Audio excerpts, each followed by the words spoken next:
हर हर महादेव, जय भोलेनाथ। नमस्कार, मैं साधना पांडे सुगम मार्गदर्शन पे आपका स्वागत करती हूँ। तो चलिए दोस्तों, आज हम जानेंगे श्री सूक्त पढ़ने का सही तरीका क्या है। बहुत लंबे टाइम से आप श्री सूक्तम का पाठ कर रहे हैं और आपको किसी भी तरह से उसका लाभ नहीं मिल रहा है, तो आज हम जानेंगे सही विधि क्या है। क्योंकि शास्त्र में एक विधि बताई गई है, इस विधि से अगर पाठ करते हैं तो निश्चित रूप से ये श्री सूक्त आपको फ़ायदा देके ही रहेगा। तो कैसे करना है, क्या करना है, सभी विशेष बातें आज की वीडियो में होंगी।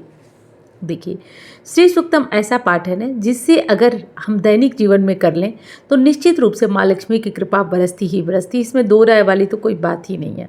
हाँ, उसको करें आप कब, तो देखिए बेहतर टाइम आपके लिए संध्या का टाइम है। जब आप शाम के समय लक्ष्मी जी की आरती पूजा कर रहे हों, विशेषकर पूजा कोई नहीं कर रहे हों और दीपक जला रहे हों, वो समय सबसे उपयुक्त होता है श्री सूक्तम का पाठ करने के लिए। जो श्री सूक्तम का पाठ करे, शाम को करे, तो सुबह उसकी ये जिम्मेदारी बनती है कि वो लहसुन प्याज न खाए। और अगर मान लीजिए कि दैनिक जीवन में है, खाना मजबूरी है, तो फिर क्या करें कि 16 बार कुल्ली कर लीजिए, मुंह में पानी लेकर के और बाहर फेंकिए, 16 बार ऐसा करिए। इसके बाद आप श्री सूक्तम के पाठ को बिल्कुल आराम से कर सकते हैं। तो करिए कब, जब अपने घर में के मंदिर में दीपक जला दीजिए। श्री सूक्तम पाठ करने के लिए आपके पास एक माँ लक्ष्मी की फ़ोटो हो तो बेहतर, वैसे तो बिना फ़ोटो का भी किया जा सकता है, लेकिन फ़ोटो हो तो बहुत बेहतर होगा। एक फ़ोटो ले लीजिए और इस फोटो के सामने रख लीजिए और प्रयास करें कि श्री सूक्तम का पाठ में घी का या शुद्ध तिल के तेल का ही दीपक जलाएं। दोनों में से कोई एक दीपक आपके सामने जला हुआ होना चाहिए।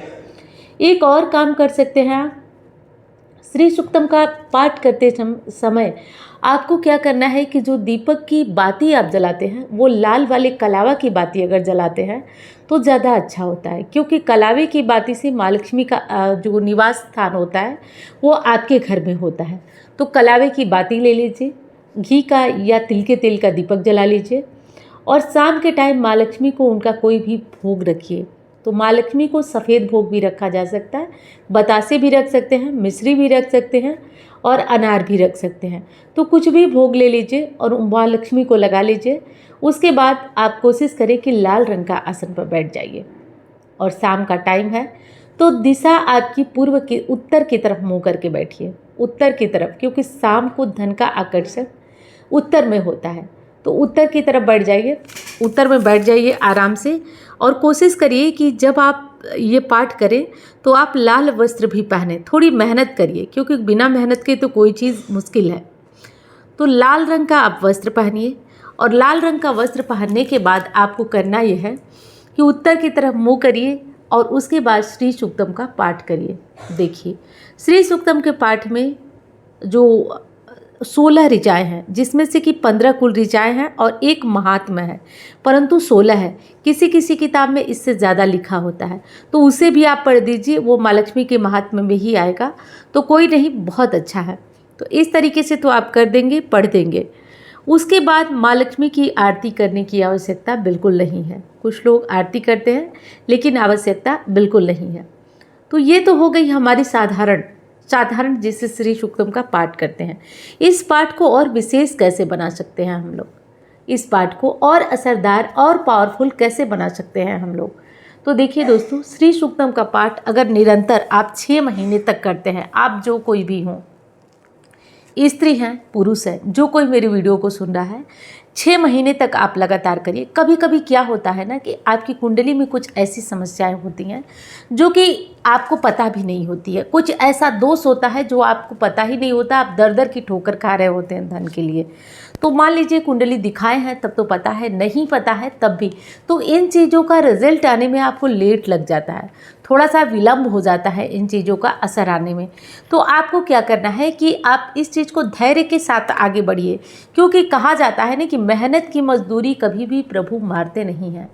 आपके कुछ ग्रह खराब है, आपकी कुंडली में कोई दोष है, इसलिए आपको विलम्ब लग रहा है। आप थोड़ा आगे बढ़िए और ज़्यादा इसको पढ़िए, ज़्यादा इस पाठ को करिए और ज़्यादा लंबे टाइम इस पाठ को करिए। और करना क्या है, आप इस पाठ को साधारण करते हैं तब तो साधारण विधि मैंने जैसे आगे बताई आप उस तरीके से करते हैं।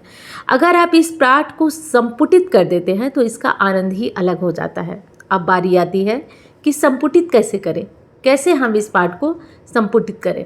तो देखिए दोस्तों, जो आप लक्ष्मी जी का जो दो दो एक एक ऋचाएँ होती हैं, एक एक जो जिसको कि आप दो दो लाइन समझ सकते हैं, तो शुरू में और अंत में जैसे ओम हिरण्य वर्णा हरिम सुवर्णरस्ताम चंद्रा हिरण्यमयी लक्ष्मी जात वेदो म आवह, तो शुरू में लगाएंगे और अंत में ह्रीम लगाइए।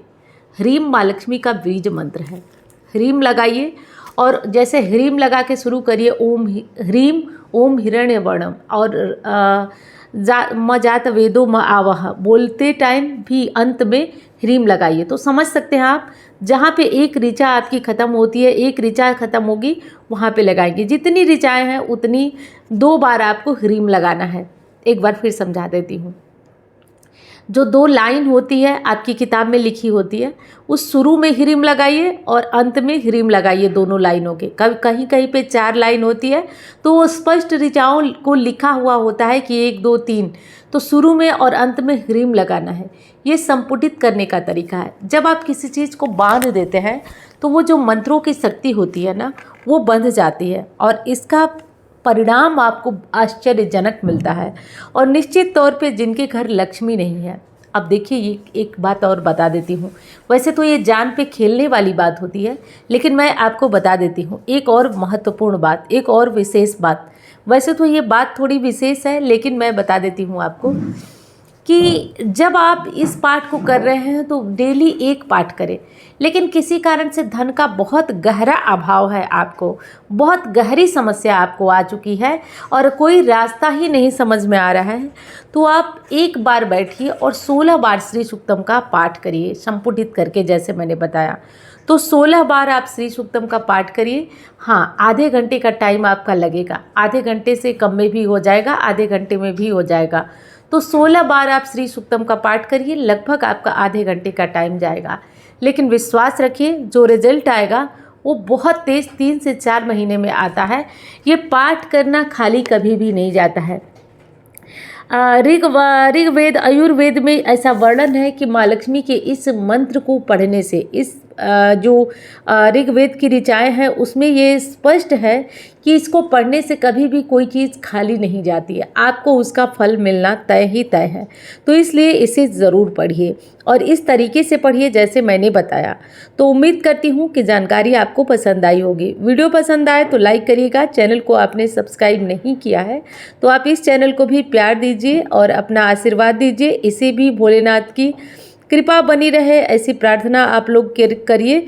और इस चैनल पे भी मैं प्रयास करूंगी कि आपके लिए और विशेष वीडियो बनाती रहूं।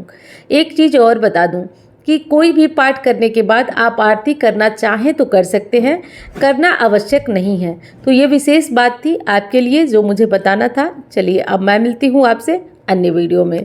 तो धन्यवाद। हर हर महादेव।